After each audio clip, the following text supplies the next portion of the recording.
But, now, all these years later, I mean, I recognize the depth and scope of what she exposed us to.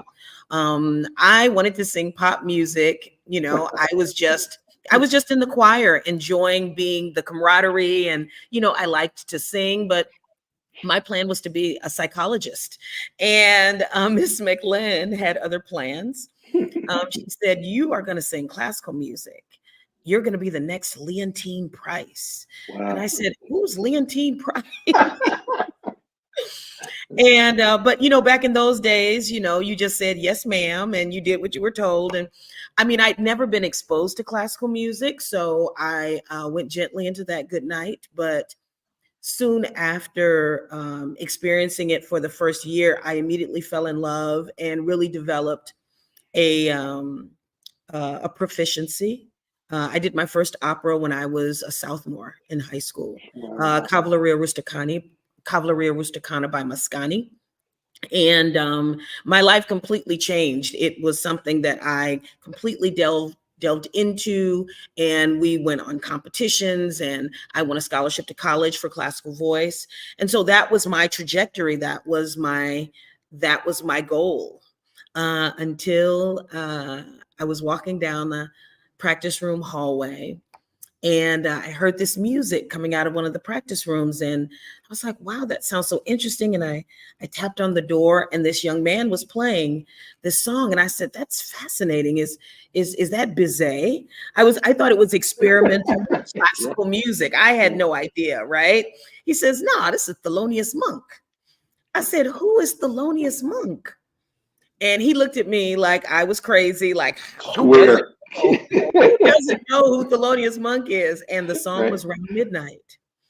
And as I think about that moment, as I think back, he's 19 years old playing this song. At best, he's butchering it. I mean, he was not an aficionado at the time. But I have to think of how compelling that melody had to be, even in its most rudimentary form, to captivate me in the way that it did.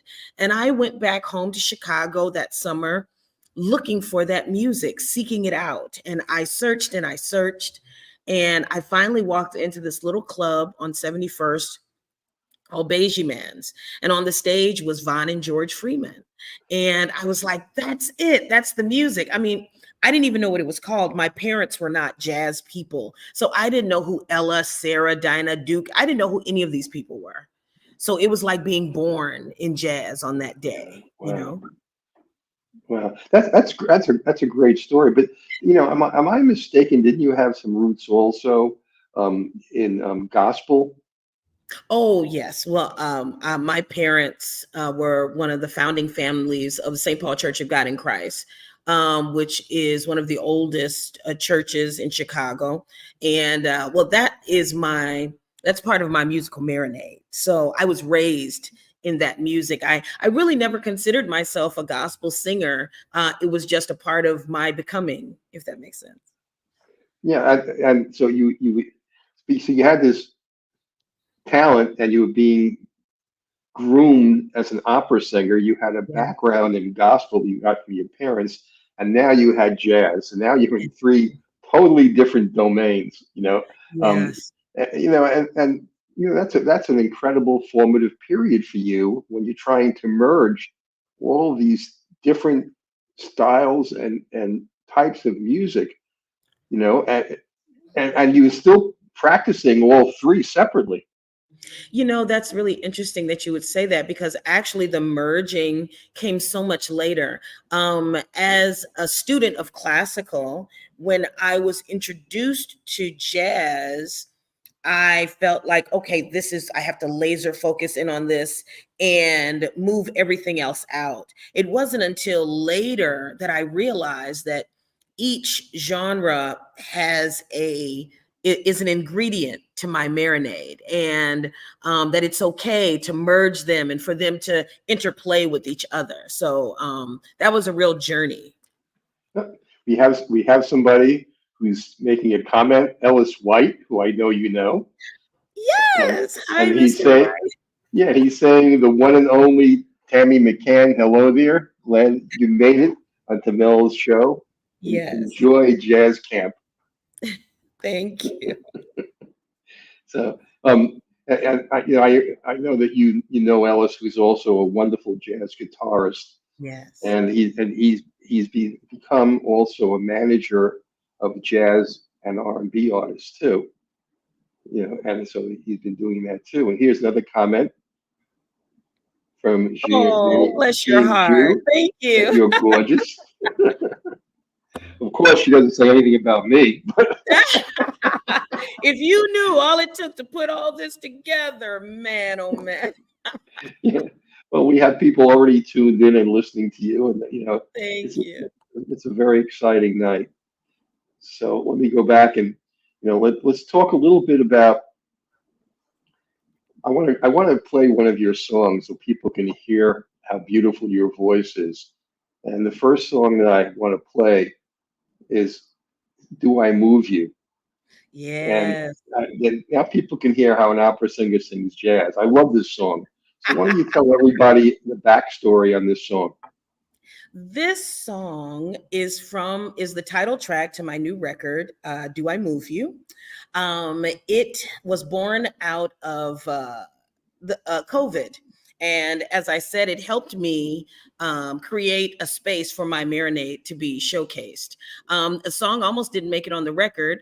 Fareed Haq, my producer, and I were going back and forth about what to name the record. And I was driving along and this record came on the radio. I didn't even know who was singing it, but I pulled over and I called the radio station and I said, "Who is that?" And they said, "It's Nina Simone."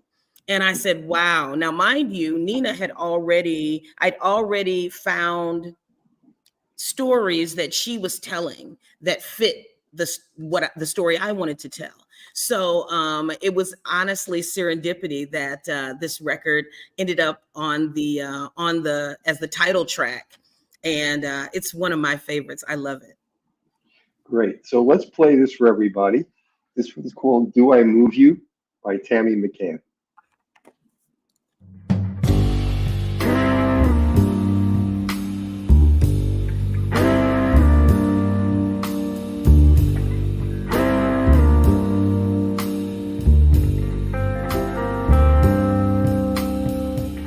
Do I move you? Are you willing? Do I groove you? Is it thrilling? Do I soothe you? Tell the truth now. Do I move you? Are you loose now? The answer better be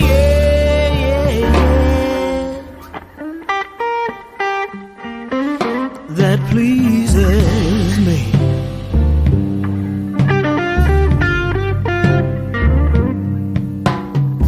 Are you ready for this action? Does it give you satisfaction? Are you hip now to what I'm saying? If you are,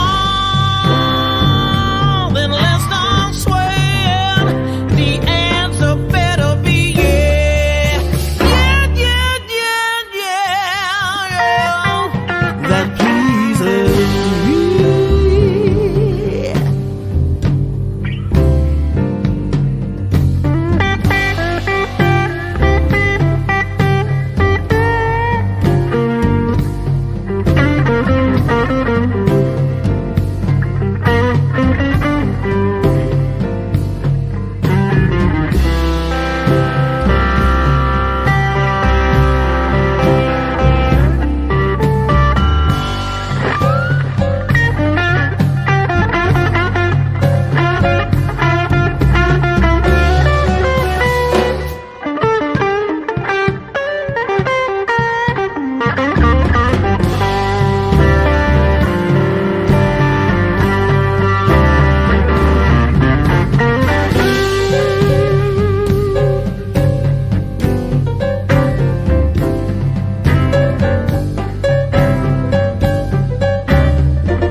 when I touch you, do you quiver?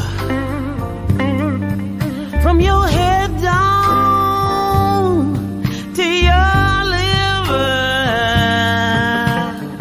If you like it, baby, let me know it. Don't be psychic, or you blow it. The answer better be yeah, yeah, yeah, yeah. That pleases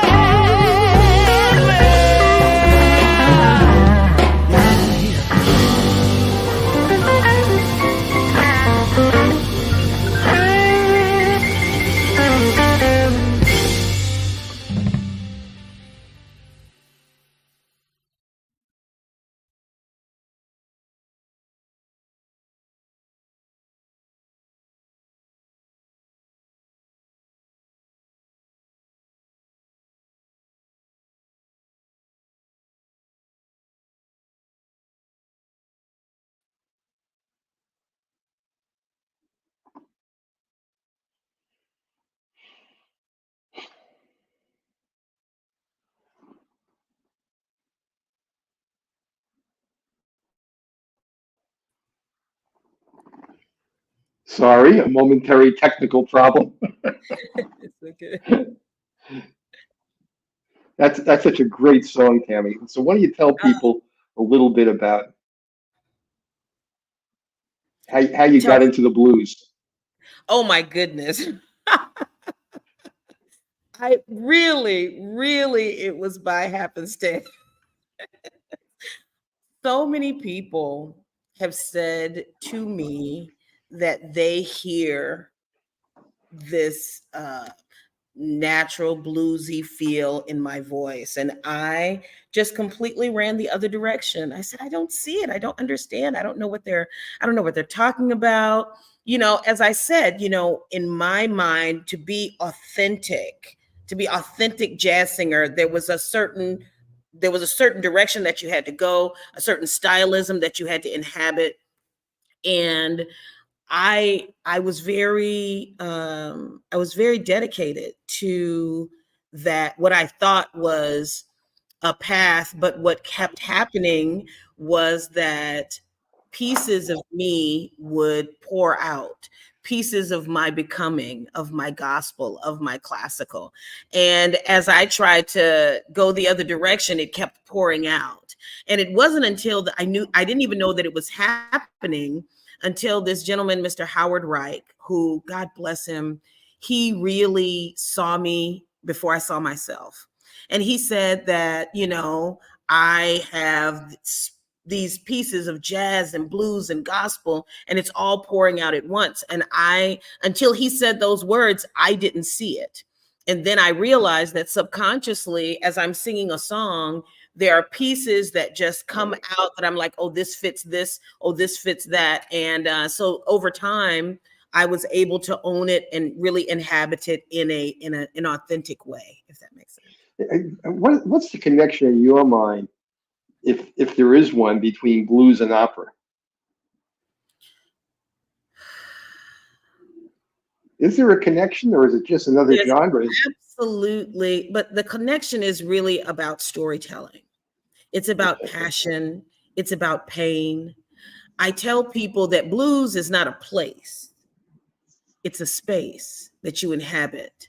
So the blues can show up in Leipzig, Germany. The blues does not have to be, you know, at the crossroads, you know? And so once you know that, once you understand that, you know, the Cavalleria Rusticana is the blues. Santusa is been left aside by the man that she loves, you know. So I mean, it's subjective, if you ask me. So yes, I see the synergy in the storytelling. I get it completely. You know, you were fortunate enough to be able to build your jazz foundation on many jazz icons and legends, and you mentioned already Von and George Freeman. Yes. But there was Ramsey Lewis. There was the bassist John Clayton. Yes. There was also the vibraphonist Joe Locke, saxophonist Charles McPherson, the great Dee Dee Bridgewater, the vocalist. Oh, Yeah, and you also was fortunate to have songwriters like Carmen Bradford, and you had a big band leader and trumpeter, Orbit Davis. I'm just naming some of them, Tammy. But how did you come to know all these jazz aficionados and these jazz legends? How did that happen? It really is about how making a connection with people. My mentor, my current mentor and friend, and just, everything, John Clayton. He said to me a long time ago, don't network. Networking is so transactional, and just do what you always do, Tammy, just develop relationships. And I've just been so blessed to have been gifted from one master teacher to another, from Von and George Freeman, who at the time I was a complete and utter classical vocalist. All I knew was that I loved it. I absolutely could not sing it. And they took the time and trained my ear and my tone, and were so patient with me. And from Von and George Freeman to Ramsey Lewis, who exposed me to storytelling and creating a feeling, with my voice, to Henry Johnson, guitarist with, oh my gosh, Nancy Wilson and Joe Williams, who the way that I sing now is because of Henry Johnson. He taught me about how to project my voice, how to craft and control my voice in a way that that it's able to, I can point it, I can direct it, I can wrap it around you and take you with me on a journey. That's all Henry. That's all Henry Johnson.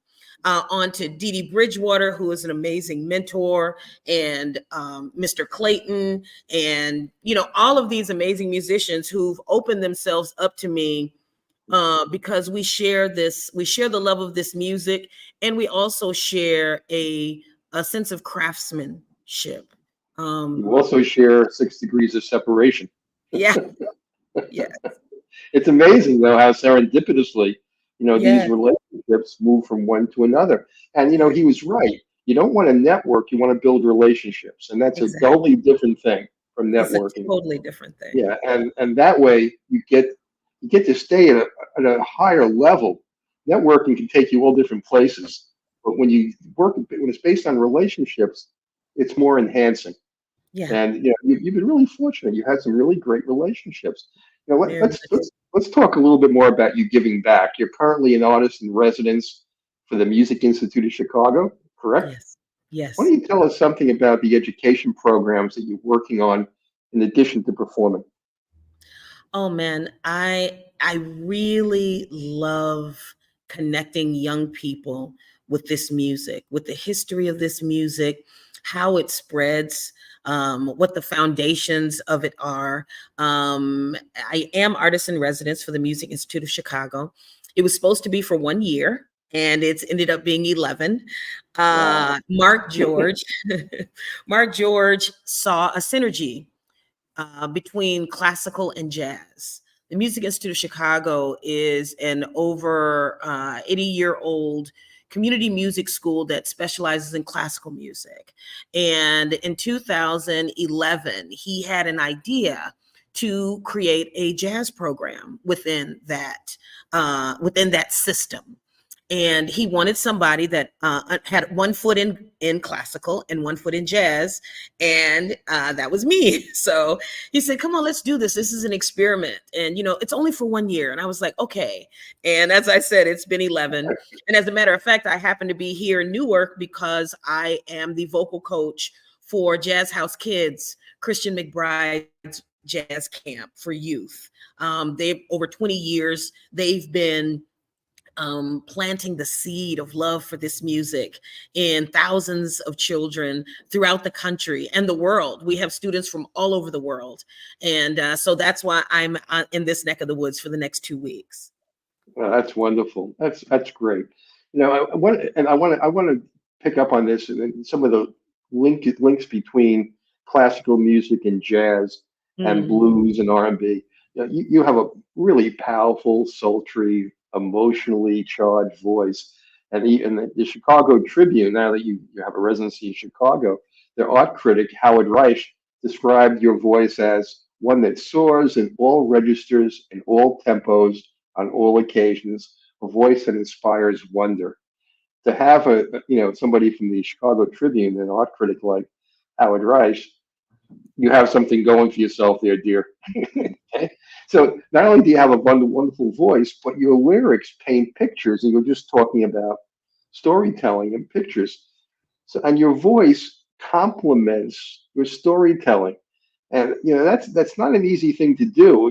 Given your voice, your vocal range, the different genres, and the fact that you write lyrics and you write music and you merge classical with other vocal techniques, gospel, aesthetic, jazz. How do you do this? How do you write a song that will be the song you want to sing? How do you do it? that's a good question. I'm still figuring it out. My next record is, I plan, we make plans and God laughs. I plan my next record to be of my originals that I've been writing since I was a teenager. Wonderful. And they started out as little poems. But I think more than anything, what I've learned is that as you craft a story, the song is a conversation. It's a conversation between me and the listener. And the more that I get out of my own way about being anxietous about, will they think it's silly? Will they think it's, trite? I have to recognize that somewhere out there, someone's experiencing the same thing I am. And I have to be authentic and share my feelings, my ups, my downs. And sometimes the songs come just lyrics. Sometimes they come music and lyrics at the same time. One song I wrote, there's this amazing song by Pat Metheny called Always and Forever. And if I recall correctly, I think it's dedicated to his parents. And I heard this song and I tried to write lyrics to this song for 2 years. I mean, like, I literally was like, I love this song. I'm going to write lyrics to this song. And I tried and failed and tried and finished and stopped and tried and stopped. And one day I was touring in Italy. And one of the things about being in Italy, which is my happy place, by the way, is the pace of life and how they take the time to connect with each other. And I was looking out the window and I heard the song in my head, and the song just wrote itself in like 20 minutes. And it was on the walk through life, how often our paths have crossed. And what we've done is we've taken the time to catch a glance, to catch a smile that could last forever. And the rest of it, I'm like feverishly writing. I think it was on a paper bag, because it's just coming out of me. And I'm like, wow, this is great. And so that rarely happens, but when it does, it's a real feeling. That's a wonderful story because, look, I really think I love when people do covers, but there's multiple ways you can do a cover. You can try to sound like the original artist, or you can make it your own. Some people are just wonderful at taking a song and doing it as a cover, and they do it better than the original artist did it. Oh yeah. And so there's a quote. It's interesting when you talk about, do you want to sing a song or create a song for your audience because there's other people out there like you. I have this wonderful quote from Chuck Berry. And Chuck Berry was once asked, from all the songs you do, how do you know which songs to put on the playlist when you're doing a concert that'll please the audience? And Chuck Berry said, I don't want to please the audience. I want to take them somewhere they didn't expect to go. Right. I want them to go on a journey with me. I don't want to be on their journey. I want them to be on mine. That's why I'm here. That's right. That's And, right. so there's a place for doing covers, and there's a place also for writing personally what you feel, and see how it flies. It doesn't have to be for an audience. It has to be sometimes authentic, like you said, and coming from you. I feel the same way. I feel like with the covers that I choose, to me, these are little folk tales, right? They're little vignettes passed on from generation to generation. And so now it's my generation's turn to tell the story to the people, That's right. right? And I love these songs, the standards from like the 20s and 30s and 40s. And what is the word I'm looking for? They're as relevant today as they were when they were first written, because people are still people and they're still doing the same things that they did. And so it's my job to maybe craft it, present it in a different way. But when I tell this story and I look at the eyes of someone from that generation, right? And I see them come to life in that moment and transport themselves to a memory, they transport themselves to that time.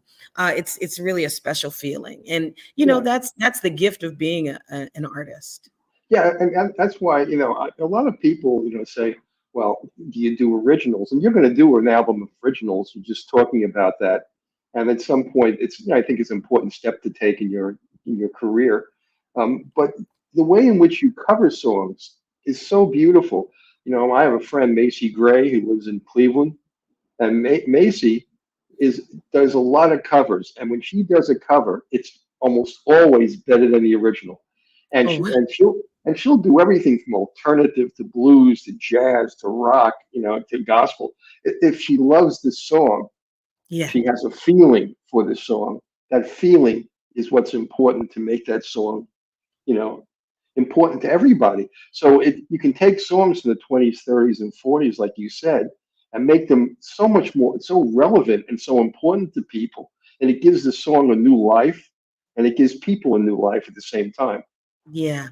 So, it's a wonderful thing, and you do that so wonderfully. And there's a song right now that is a cover, and the song I want to play now is "Am I Blue?" And that's a tribute to Les Paul and Mary Ford, and it's featuring Russell Malone. So why don't you tell us a little bit about how that song came about, and then we'll play it. Well, one of the great joys that I have as artist in residence at the Music Institute of Chicago is that I have been given the ability to program amazing jazz concert series over the last 10 years. That's how I met Mr. McPherson. We brought him in to do a tribute to Bird. We did Bird with Strings. Now, remember, this is a classical school, so I've been able to merge classical and jazz every year. We brought in great Joe Locke. Had the honor of having Miss Dee Dee Bridgewater one season. She graced our stage. And so they were saying, Tammy, we want to do a tribute to Les Paul. And that we had the Les Paul Foundation as our partner. And I immediately thought of Russell Malone. Mr. Malone, I met him in 2014. I met him in person, but of course I've watched him on television and, in these different concerts. So it was such an honor to meet him in person. And so he's been, on the kind of whispering in my ear, hey, that was good, kid. Think about this, think about that. And so fast forward that, last year I had the opportunity to bring him in to do this tribute to Les Paul. And he said, well, Tammy, are you going to sing with me? And I was like, oh, no, sir, I'm just going to, I'm just creating the backdrop for you to do your brilliance. And he said, well, Les and his wife sang together a lot, Mary Ford. And I was like, no, I didn't know that. So I went and researched some of the music, and he said, please join me on stage. And so that was the beginning of us going and touring with this. So we were last summer, we were at Dizzy's doing less and more, a tribute to Les Paul and Mary Ford. And so this was the beginning of that relationship, my first time on stage with. Great. Well, that's Dizzy's at Lincoln Center. I want to make sure people know that where you've been performing. So let's hear "Am I Blue?" Okay, Tammy McCann's rendition of the Les Paul and Mary Ford song "Am I Blue?" Am I blue? Am I blue? Ain't these tears in my eyes telling you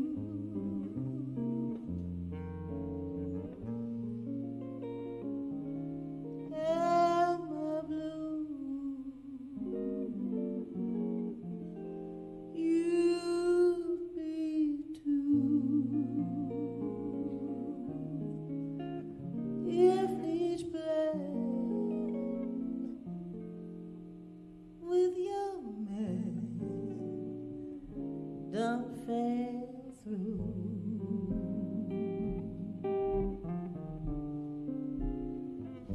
there was a time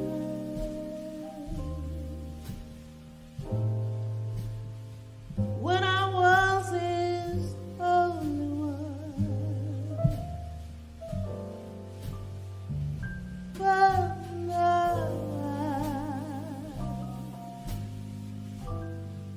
the sad and lonely one. Lonely was I, yeah. Until today,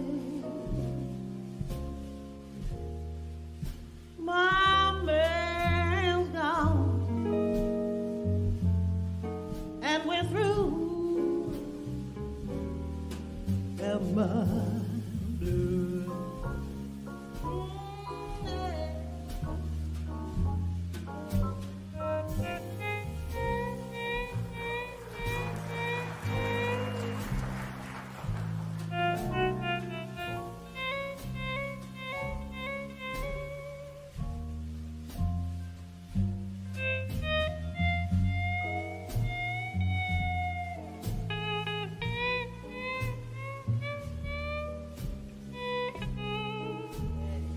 Supposed to be blue, right?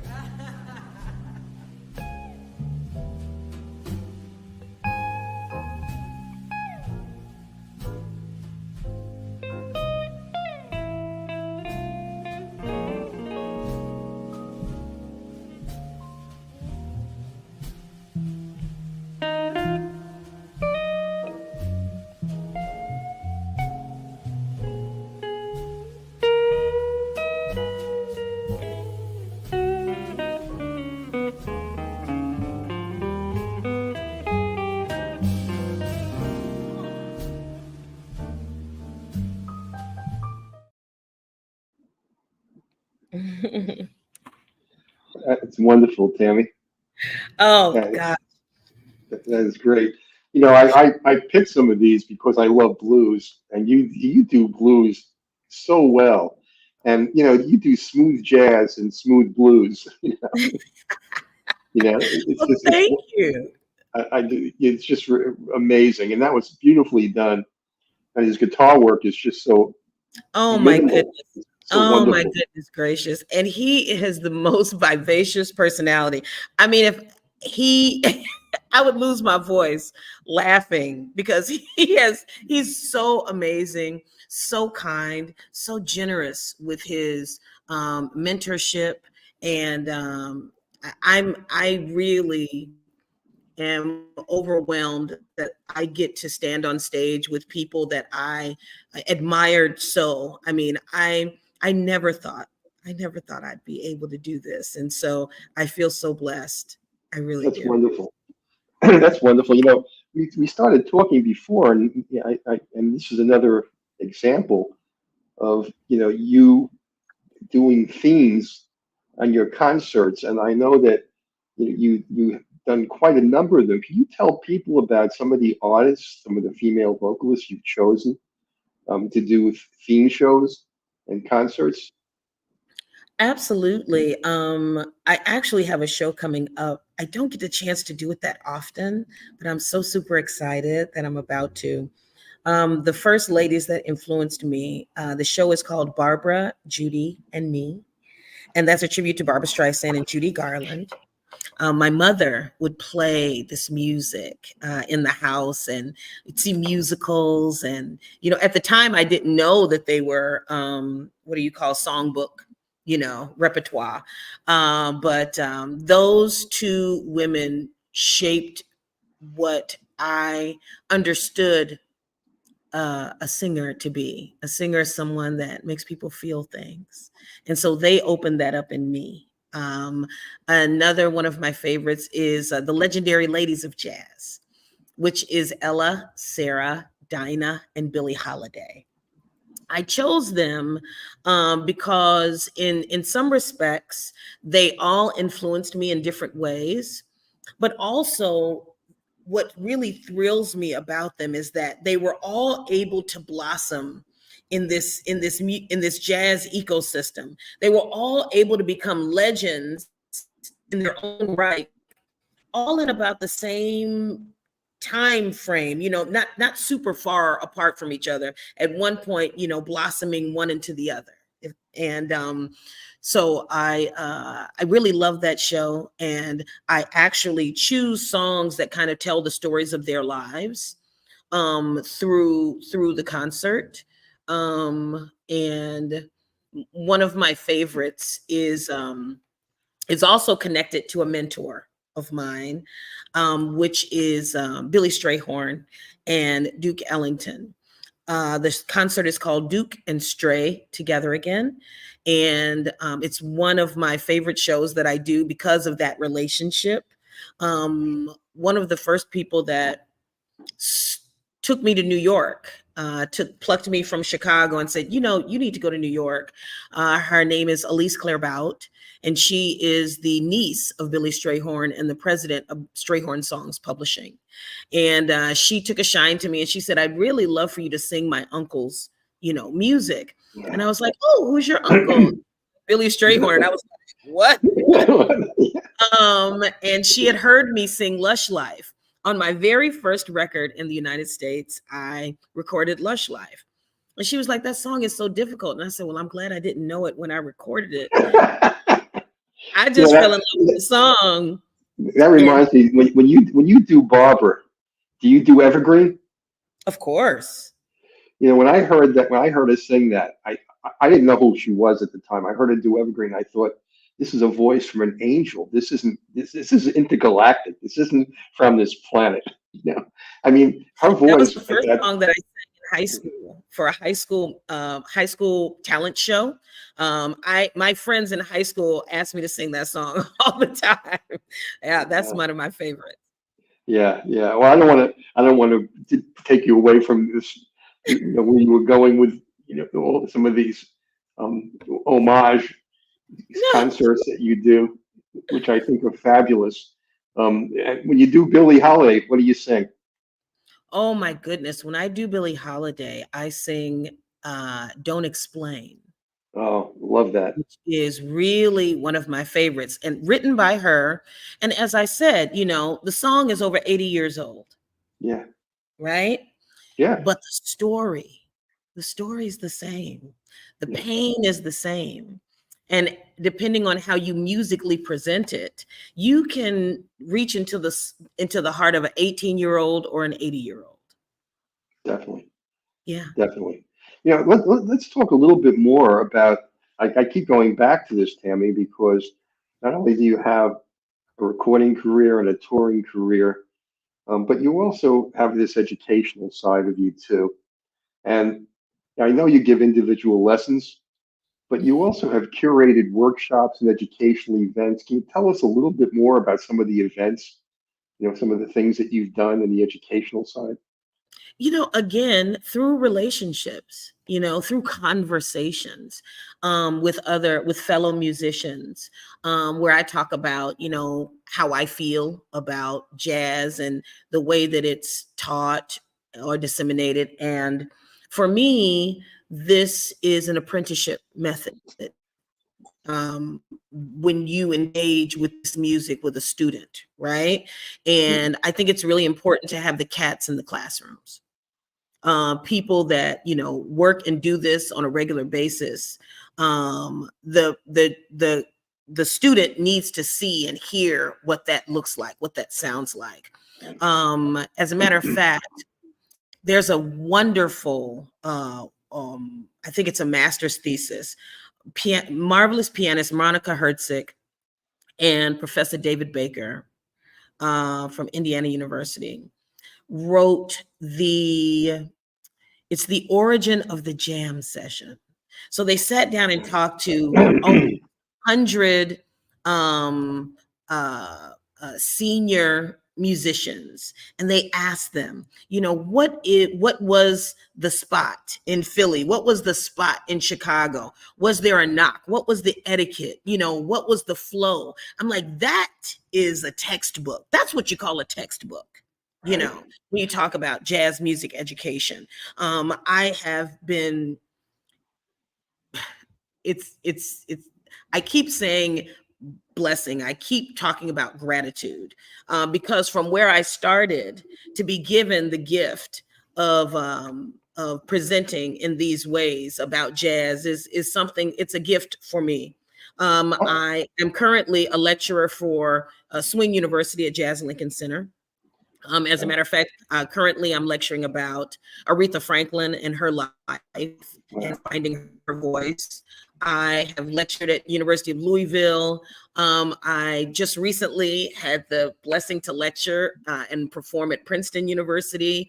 It's a gift. It's a gift that keeps on giving for me. And as long as I can be there as a guide to help and mentor a student into the wonderful world of jazz, it's really an honor. I'm just curious, and the reason I keep going back to you as an educator, does your teaching help you as an artist? Oh, absolutely. Absolutely. And, you can learn something from your students as well. I mean, if you're so caught up in whatever you're doing that you feel like you know everything, well, that says a lot about you and how you go through, regardless of what the genre or what the subject matter. These students can teach you as well. Remind you of something that you need to focus on, help you unpack as you're leading them through. In many ways, you're also leading yourself, reminding yourself to listen. Von Freeman told me this is the most important instrument that you will ever have, and it will take you through everywhere that you need to go. And he did not lie. You need to be able to hear what's going on around you, even with the pace that you take students at. I get calls all the time for folks that want me to talk or teach their youngsters. Right. And, of course, we see a lot of young people that perform and sing. I think first and foremost, you should be in a choir so you can train your ear, to what, because pitch is the beginning and the end of everything. Music stylism is subjective. Can a person sing? Well, how people sing, it's all different types of styles and genres. Pitch isn't subjective. You're either on pitch or you're not. Yeah, when I think about people, young people out there who really respect the lineage of the music, and I think of people like Jean-Baptiste, who's an educator, he's a curator, he's a musician, he's a vocalist, but he understands the roots of the music, and yes. I just think that's so important. Uptown Funk, another one of my favorite artists, Bruno Mars. who is steeped in the 1960s, 70s music. And, and if you're gonna do hip hop, if you're gonna do rap, if you want to be successful, you need to know the roots of where this music comes from. And absolutely, and you have to know the culture, the music, the people that the music sprung from. There is no music of the Black diaspora without the people, without the culture. And as you move through, the ancestors will gift this ability to you. If you ever heard a Fareed Haq play, Fareed Haq is a Pakistani, and he plays like he just came off the crossroads. And you cannot tell me that there's not an inhabitants there, that there has not been an exchange of information because of his understanding and delving into and respecting the culture. It's like Burna Boy and Afrobeat.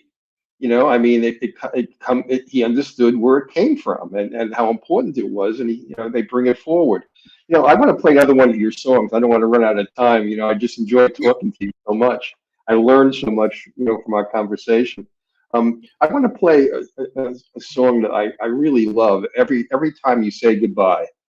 Is that song from your recent album or? No, as a matter of fact, that song is maybe 12 years old. It's a live version. It's an encore from the Jazz Showcase, as a matter of fact. And it's myself and guitarist Mike Alamana. I'm steeped in guitarists. I mean, George Freeman spoiled me. So throughout my career, I'm never too far from a guitarist or a tenor saxophone. That's great. Yeah, Mike is fantastic. Oh, you'll hear. Well, let's play it for everybody. Every time you say goodbye, okay?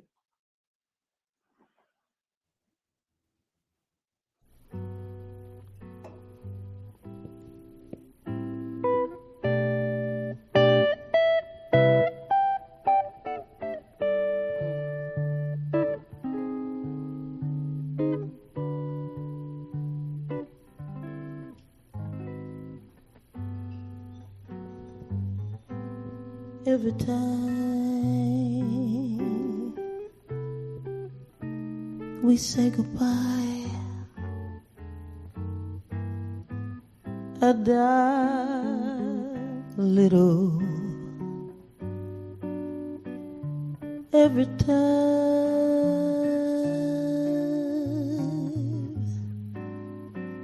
we say goodbye,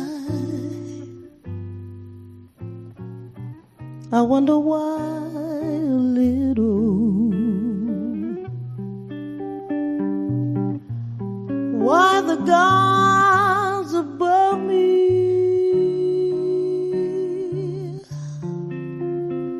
who must be in the know,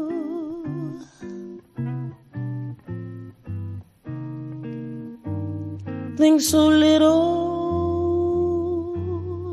of me.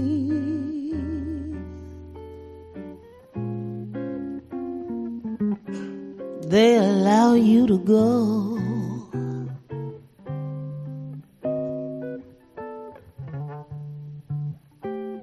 When you're near,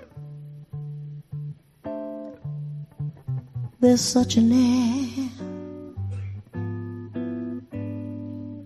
of spring about it. I can hear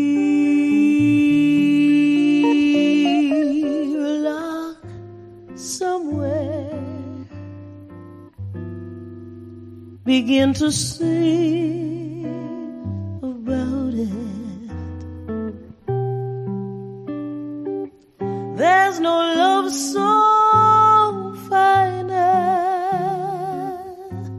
but how strange the change from major to minor. every time we say goodbye.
There's such an air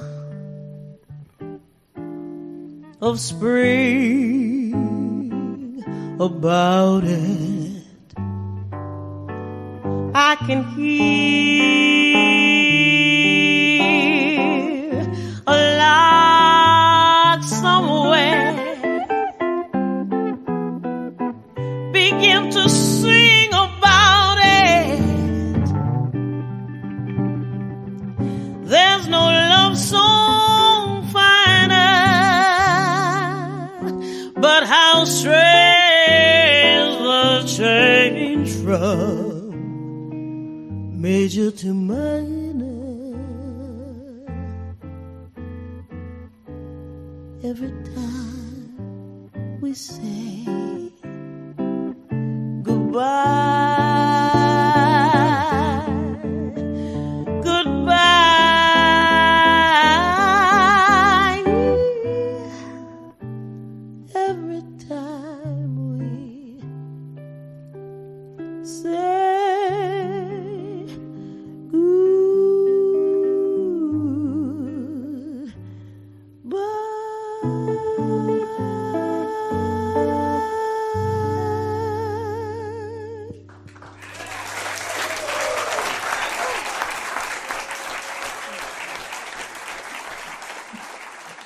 That's wonderful.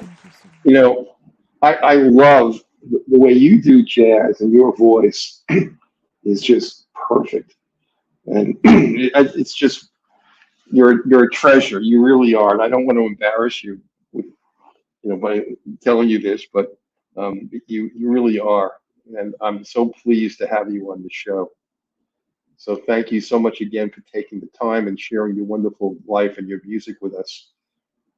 I really appreciate it so much. I want to ask you a question that's kind of a thought question. If you could choose to collaborate with any artist from any century, from any place, whether it's a songwriter, a musician, a vocalist, a producer, arranger, etc., who would this be and why? Who would you really want to collaborate with and why?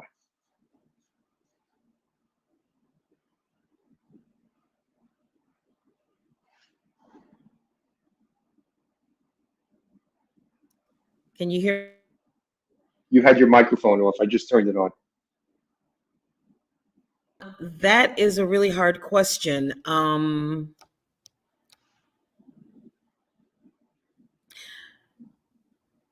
Okay, I'm probably going to answer this question in a way like I'm not supposed to, but when I say I did not envision myself here.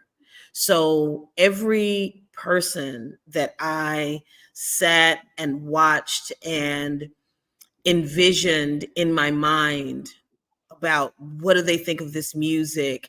how do they move through this music? How do I be a woman in this music? How do I go from trio to big band? How do I go from big band to full orchestration? Orbert Davis, John Clayton, Dee Dee Bridgewater, Russell Malone. I mean, I've been blessed that everything that I have reached out for, thought of, these people that I admired have come into my life. I've been gifted with that.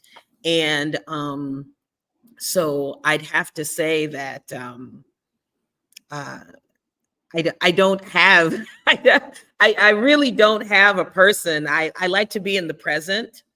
I like to be in the present, and everything that I've been gifted by the ancestors through their recordings and has brought me to this moment. And those in the now, those in the present with me have given me more gifts than I could envision and collaborated with. If I had to pick one, it would be John Clayton, because John Clayton had, when Von Freeman, who was my mentor until he passed away, I was rudderless. I knew that I had this sprinkle of interest through Miss Claire Bout. I had this sprinkle of interest in big band, but I wasn't sure how to get there. I knew that I loved it. I knew that it was something that I could be myself, because in jazz, I have to temper my voice, but I'm a classical singer. So my voice is really big. And so with a big band, I can just go full throttle, and I don't have to hide, my large voice. And so when I met John Clayton, I asked him, literally, I wrote down all of the things that I wanted. And I said, is that us? It's you. Is that me? No, don't worry about it. It's not important. So I wrote down a list of things that I wanted to learn. And then I said, I don't know if you take, mentees, but, I really think that you're that person for me.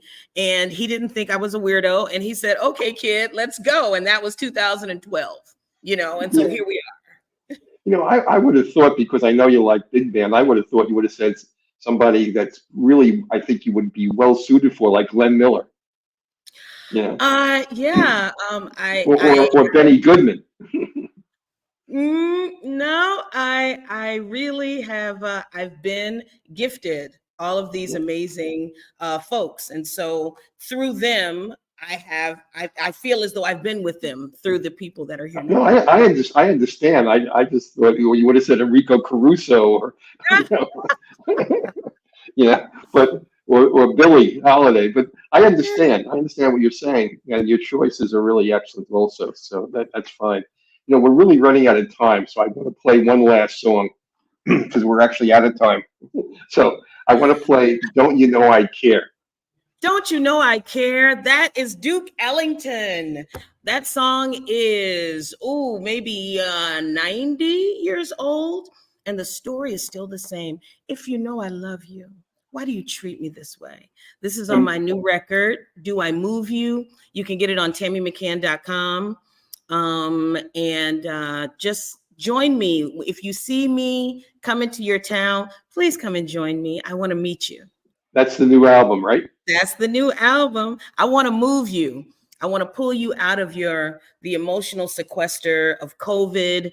I want you to hear a story that reaches you and touches you. I just want you to feel something. So let's play Do I Move You, and then we'll come back and wrap up, okay? Yes, sir.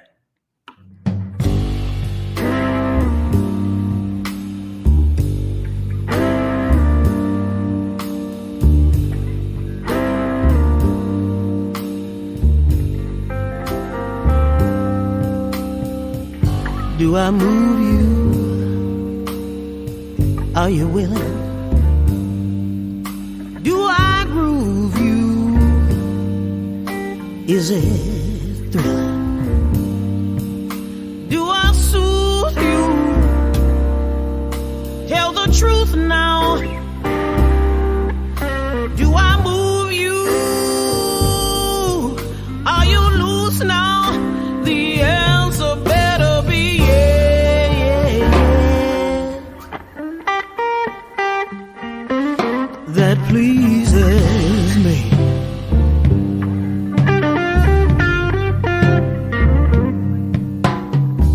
Are you ready for this action? Does it give you satisfaction? Are you hip now to what I'm saying? If you are, then let's start swaying. The answer better be yeah. Yeah, yeah, yeah, yeah, yeah. That pleases me.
When I touch you,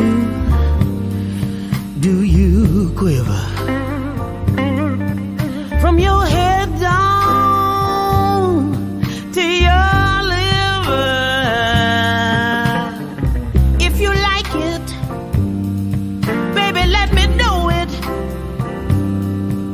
Don't be psychic, or you blow it. The answer better be yeah, yeah, yeah, yeah. That pleases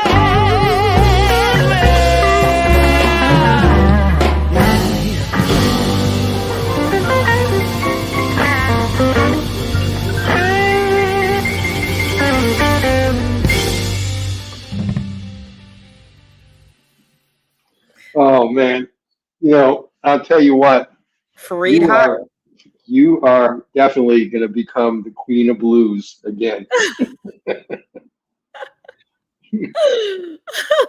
Coco Taylor claimed that, but I think you can claim it also. You do blues spectacularly well. By the way, Tony Winger. Tony used to be a radio executive. Record executive, record label for big radio, a big record company, and he also had his own radio show. And Tony knows everybody in music, and he just said you have a sweet, soothing voice indeed. Thank you very much. Tony's a good friend, a dear friend. So you got a lot of people listening in on you tonight. Actually, we have 168,000 people who tuned in just to this station alone to hear you. So that's You yeah. are the man. Thank you so much for having me. Thank you for seeing me. I really appreciate it. It wasn't hard at all. Here's somebody else with a comment. Hold it before we go. Winger. Look, thank you, That's Mel. what I said. Thank you, Mel. Thank you, Mel. One. Yeah, Tony's the man in music. I love Tony. Anyway, it was a pleasure having you on, Tammy. I can't thank you enough for spending the time with us tonight. And why don't you tell people where they can find your music and find you? Well, you can find my music on tammymccann.com. All of the music that you've heard and some that you haven't is available on my website. You can listen to my music on Spotify and Apple Music and all of that. You can find me in Chicago, August 21st at the Driehaus Museum, in Cincinnati in November. And goodness gracious, there's so much going on. Just keep an eye on the website, and look forward to meeting all of you when you come see me. Wonderful, Tammy. Again, thank you so much. And we'll have you back again when you're ready to do your next LP. When you're ready to drop it, let me know. Okay? Absolutely. Absolutely. Thank you so much, Mel, again for having me. Good night, ladies and gentlemen. Good night. Well, that was wonderful. That was Tammy McCann. And next, I just showed you her album again. Next week, I'm having Kim Scott. And, you know, you're going to love Kim. She's a great flautist, band leader, vocalist. And she now has a #4 hit in jazz on Billboard currently. So tune in next week and watch Kim Scott on my show, the Jazz Confusion Power Hour. Okay, I want to thank everybody again for tuning in, and have a wonderful evening.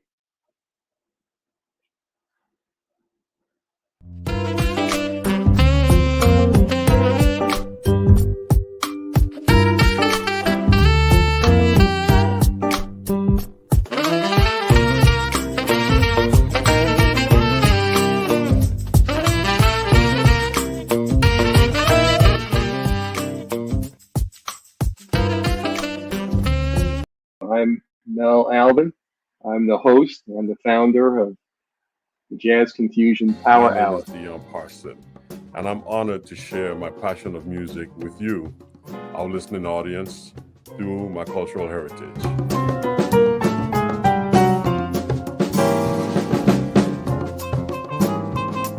Things can change for you too. If you want to be brand new, that is absolutely possible.